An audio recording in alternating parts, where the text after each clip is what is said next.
Alright, today we're going to talk about how to add fractions. We're going to start with adding fractions with a common denominator. What we mean by a common denominator is that both numbers on the bottom are the same number. In addition and subtraction, you will see that having a common denominator is a critical part of doing adding and subtracting for fractions. So let's start with example A. In example A, you have a common denominator of 5s, so you're going to add the numerators. You're going to add 1 plus 2. 1 plus 2 equals 3.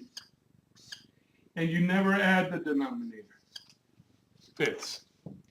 You always try to see if in your answer there is a common number you can divide both 3 and 5 by. In this case, because both 3 and 5 are prime numbers, you cannot reduce them. You would have to use the same number. So 3/5 is the smallest version of that fraction.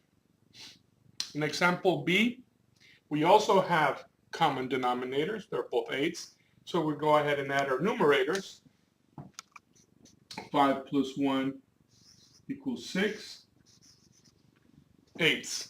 In this example here, we can reduce because both 6 and 8 are even numbers. If you have even numbers, you can always, at a minimum, divide by 2. You can always use, sometimes you can use bigger numbers, but in this case, the only number we can use is 2. But you can always use 2 with even numbers, at a minimum. 6 divided by 2 is 3. 8 divided by 2 is 4. These two numbers, when you are reducing, remember, have to be the same number. To keep the same relationship we have between 6 and 8 is now the same relationship we have 3 and 4. That has to be the same number. So our final answer here is 3 over 4. In example C, we also have a common denominator. We add our numerators. 5 plus 7 equals 12 over 16. Again, 12 over 16, we try to find a common denominator between a number that ends in 2 and ends in 6. We know they're both even, so at a minimum, I can divide by 2. However, in these specific set of numbers, I can use a bigger number than 2. Instead of using 2, we could try using 4. We can use 2 and we would keep reducing, but if we can use a larger number, it will get us to the answer a lot quicker. 12 divided by 4 is 3. 16 divided by 4 equals 4. So now I have two numbers without a common number, my smallest set of fractions. In the next one, D, again, common denominator of 6. We add 5 plus 1 equals 6 over 6. In this case, when you have a number over the same number, it always gives you 1. Anytime, it doesn't matter what number you have, if it's the same number top and bottom, it will become a 1. Sometimes when you're adding fractions, you will get a whole number for an answer. For example, here, even if I have more than one fraction, in this case I have 3, if I want to go ahead and add, I have to have a common denominator, and I go ahead and add the numerators. 3 plus 4 is 7, plus 1 is 8. And just like in example D, I have the same number, so my answer equals 1. Letter F, common denominator of 16. I add 11 plus 8 is 19 with a denominator of 16. In this case, I have an improper fraction.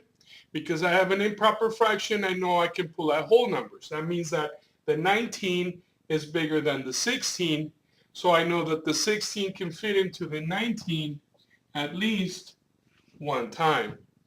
And then I have 3 left over, which gives me and the denominator of 16, I always keep the same denominator of 16. The same operation would be the same thing in long division as this. 16 fits into 19 one time. 16 times 1 is 16. 19 minus 16 equals 3. So my answer is 1 and 3 over 16. Anytime you have a division of this kind, you can always do it long division. Example G, common denominator of 4s. We add the numerators of 3. 3 plus 3 equals 6. The 4 stays the same. 4 goes into 6 one time. In this case, we have 2 left over 4. And in this case, we can reduce here by dividing by a common number of 2. So my final answer is 1. 2 divided by 2 equals 1. 4 divided by 2 equals 2. 1 and 1/2. And lastly, example H, common denominator of 8s. Add my numerators. 3 plus 7 is 10 over 8, same denominator. 8 goes into 10 one time. I have 2 left over 8. Again, I can reduce, divide by 2. In these examples, I'll be using 2 for a common number, but you can use sometimes bigger numbers or different numbers. 1 stays the same. 2 divided by 2 equals 1. 8 divided by 2 equals 4. Final answer, 1 and 1/4. And these are some examples on how to do adding with fractions with the same denominator.